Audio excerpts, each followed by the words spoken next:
আজকে আমরা চলে আসলাম টাঙ্গুয়ার হাওরে। এখানে এসে কি কি করলাম এবং কোথায় কোথায় ঘুরলাম দেখতে হলে আমাদের ব্লগের সঙ্গে থাকবেন। আসসালামু আলাইকুম, সবাই কেমন আছেন? আজকে আমরা চলে যাচ্ছি টাঙ্গুয়ার হাওরে। আর যাইতে যাইতেই সকাল হয়ে গেছে। ঘাটে যাওয়ার 40 কিলো রাস্তা থাকতেই আমরা 1 ঘন্টা ধরে জ্যামে আটকা পড়েছিলাম।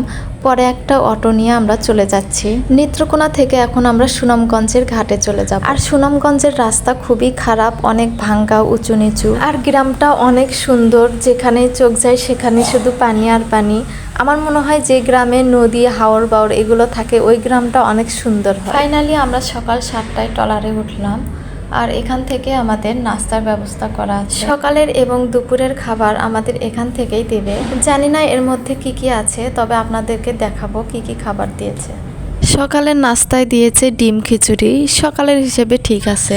আর খিচুড়িটা অনেক মজার ছিল। আর এরকম নৌকা ভ্রমণ করতে করতে সবাই মিলে গরম গরম খিচুড়ি খাওয়ার মজাটাই আলাদা। আর দূর থেকে এই পাশটা মেঘের মতো দেখা যাচ্ছে। আপু বলল ওগুলো মেঘ না, ওটা হলো মেঘালয় পাহাড়। আর এর সম্পূর্ণ অংশে ভারতের সীমানার মধ্যে রয়েছে। আর দূরে কয়েকটা বাড়ি দেখা যাচ্ছে, ওর চারপাশে পানি দিয়ে ভরা এবং মাঝখানে বাড়ি।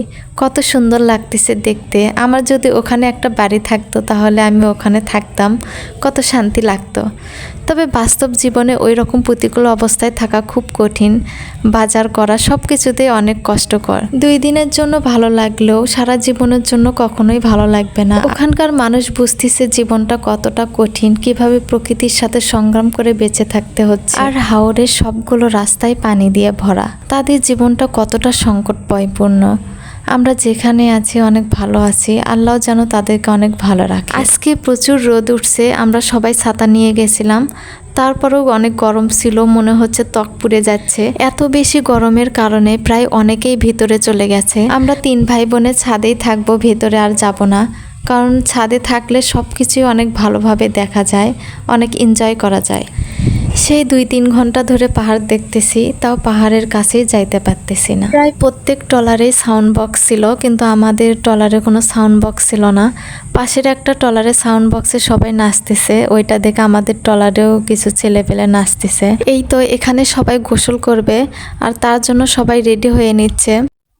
আর গোসলের জন্য একটা নৌকা ভাড়া করে নিতে হবে।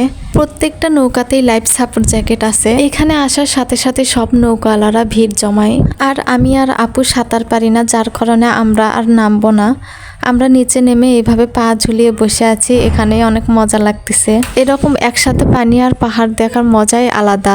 এখানে না আসলে কখনোই প্রকৃতিকে উপভোগ করতে পারতাম না। আর আপনারা টাঙ্গুয়ার হাওরে এসে শুধু হাওরই দেখবেন না, আরো একসাথে অনেক কিছু দেখতে পারবেন। নীলাদ্রি লেক, টেকের ঘাট, লাকমাছড়া ঝর্ণা, জাদুকাটা নদী ও বারিক্কা টিলা, সাদা পাথর সব একসাথে দেখতে পারবেন। একদম একের মধ্যে সব। এখানকার পানি নোংরা থাকার কারণে কেউ আর গোসলের জন্য এখানে নামেনি। মেঘালয় পাহাড়ের নীলাদ্রি লেকে সবাই গোসল করবে। আমরা সেই সকাল 7টায় ট্রলারে উঠছি, আর এখন বাজে 12টা। প্রায় 5 ঘন্টা ধরে আমরা ট্রলারের মধ্যে ছিলাম। আর আমাদের ট্রলারের মাঝিটা ছিল নতুন, উনি সবসময় দিক ভুলে যাচ্ছিল, যার কারণে আমাদের এত সময় লাগছে। আর আপনারা সবসময় ট্রাই করবেন যে দক্ষ মাঝি নেওয়ার জন্য। অবশেষে আমরা পাহাড়ের কাছে চলে আসলাম, আর এখানেই আমরা নেমে পড়ব।